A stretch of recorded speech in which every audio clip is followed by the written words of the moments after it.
Você já sentiu como se estivesse numa montanha-russa emocional, onde as emoções te levam para cima e para baixo sem controle nenhum? Você já agiu por impulso e depois se arrependeu totalmente? Se sim, esse vídeo foi feito para você. Hoje a gente vai desvendar o que é regulação emocional e como podemos aprender a lidar melhor com os nossos sentimentos. Às vezes as nossas emoções, elas ficam tão intensas que parece que a gente perde totalmente o controle, né? Isso tem o nome de desregulação emocional. É quando a sensação do corpo e a vontade de agir, elas ficam muito mais fortes, nos levando a agir de uma forma impulsiva e até contra os nossos valores, tudo aquilo que a gente acredita que é certo ou não.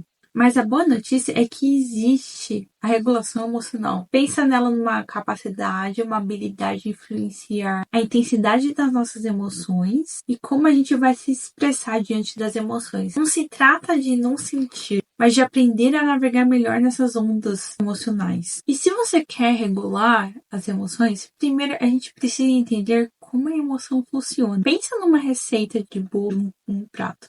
Toda experiência emocional tem alguns ingredientes básicos que a gente precisa entender o que eles são e como que eles funcionam. Temos o evento desencadeante, que normalmente é chamado de gatilho. É o que acontece logo antes da emoção surgir. Pode ser algo externo, como uma crítica que você recebeu no trabalho, ou você está no trânsito e um motoqueiro te fechou. Ou pode ser uma lembrança de uma situação muito triste que você lembrou.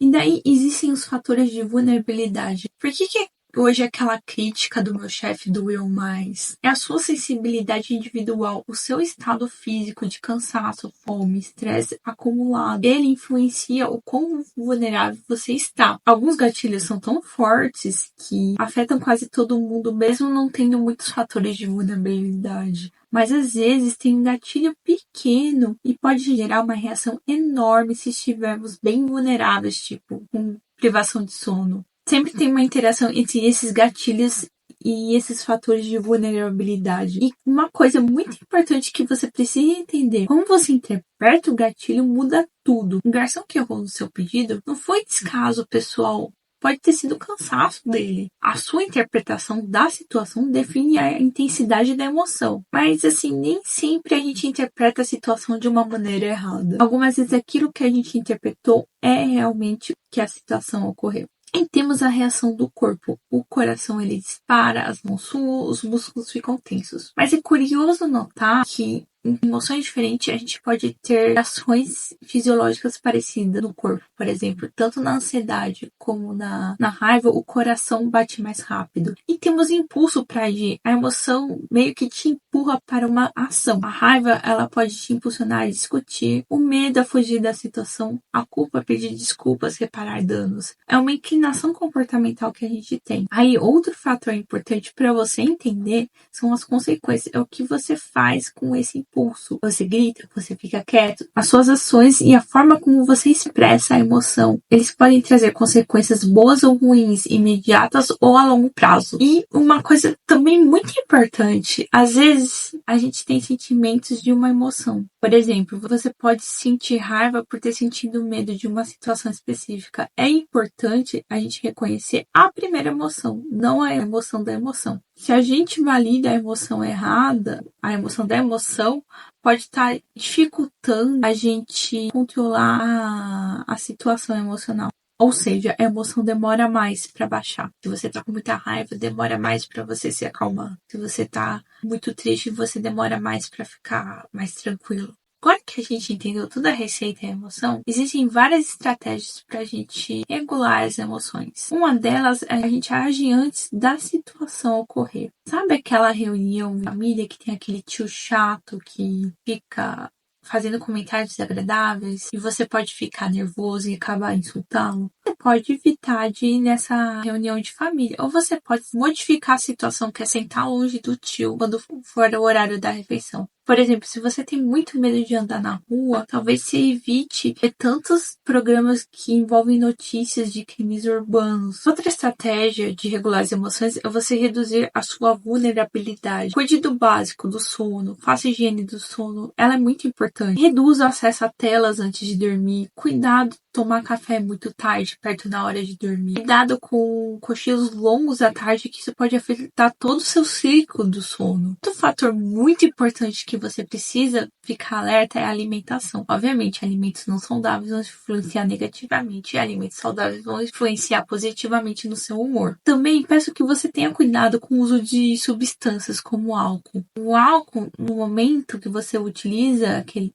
antes da ressaca, pode ter aquele efeito de euforia, mas depois pode ter um efeito mais depressivo no momento da ressaca. Uma coisa que ninguém pensa, mas é muito importante você acumular experiências positivas. Coloque atividades prazerosas na sua rotina. Misture tarefas chatas, como mexer numa planilha de Excel, com coisas legais, como escutar uma música bem legal. Tenha um hobby, porque é uma atividade que você faz por diversão, sem se preocupar por desempenho, etc. Descubra as coisas que você gosta, que pode se transformar em hobby. E algumas vezes aqui cabe a reavaliação cognitiva, é você mudar a interpretação. Não é pensar positivo, mas pensar de uma maneira mais realista. Questione seus pensamentos. Tipo, se eu acho que ela não me respondeu porque ela tá com raiva de mim, qual que é a prova que eu tenho disso? Busque uma perspectiva adaptativa, os pensamentos que você tem da situação emocional. E algumas vezes cabe a gente causar o efeito fisiológico ao contrário da emoção. Por exemplo, você pode lavar o rosto com água bem gelada ou mergulhar suas mãos num balde de água com gelo, ou fazer exercícios intensos além do seu condicionamento físico para dar aquela acalmada depois. Você pode fazer a respiração diafragmática, que é inspirar pelo nariz inflando a barriga. Quanto mais você segurar, mais você vai se acalmar. E depois expirar lentamente pela boca. Você pode fazer o relaxamento progressivo muscular, que é contrair e relaxar o músculo.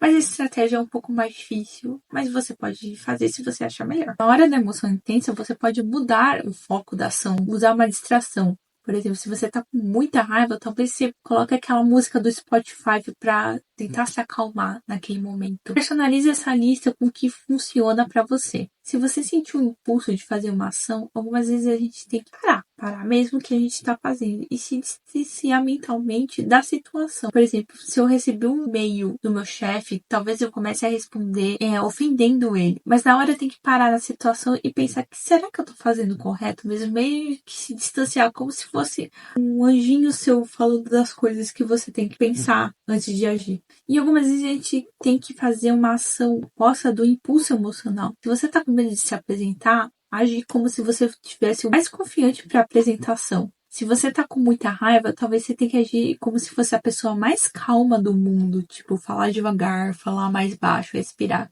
E você tem que nomear corretamente a emoção. Estou mal. O que você sentiu exatamente? Estar mal não explica nada. Identificar a emoção que realmente você sentiu, o efeito do corpo que você sentiu, o que você pensou e o que você fez, muito importante para processar as emoções intensas e você lidar de uma melhor forma com elas. Você pode fazer o mindfulness das emoções, que é observar tudo, sensações, pensamentos e impulsos sem julgamento nenhum. E sempre entender o que aconteceu antes de você sentir aquela emoção. O que você fez e quais foram as consequências das suas ações. E tentar alterar ou a situação antecedente ou as consequências das suas ações. Bem, eu passei aqui bastante informação para você, mas lembre-se que regulação emocional é uma habilidade que para você melhorar você precisa praticar bastante. O importante é você ter um repertório de estratégia. Quanto mais ferramentas você tiver, mais fácil será escolher a mais adequada para cada momento. Ter essas estratégias anotadas pode te ajudar bastante. O ponto crucial é regular as emoções, não é o mesmo que evitar sentir a emoção. O objetivo é você lidar